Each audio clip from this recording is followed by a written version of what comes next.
Well, the safety history of that West Fertilizer company will play a big role in the investigation of what caused this deadly explosion. KXAN's Investigates team has been looking into the past safety violations at that plant, and our lead investigator, Chris Willis, is here with more. Yeah, Leslie, obviously human life is at center stage Sure. right now. The rescue efforts continue around the clock, but soon the investigation will focus on how did this tragedy happen and were there warning signs. We looked at the government safety records from the West Fertilizer plant today and could not find a lot of oversight.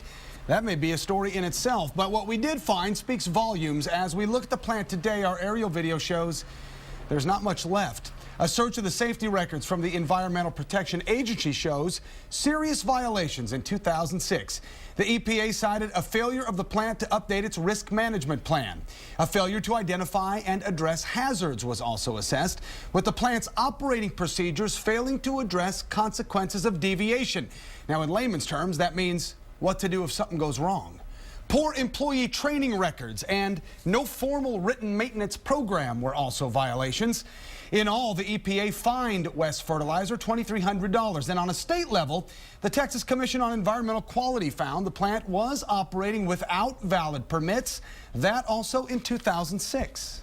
Given the size of the facility and the authorized emissions from the plant, generally those are inspected based on complaints. And like I said, we haven't had a complaint from that facility since 2006.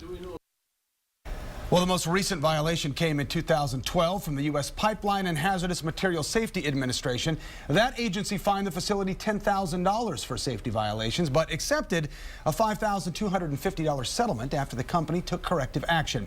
Reports show West Fertilizer planned to transport ammonia without having a security plan in place, and the plant's ammonia tanks were not properly labeled. And finally, OSHA records indicate the Occupational Safety and Health Administration had not inspected that plant since the mid-1980s.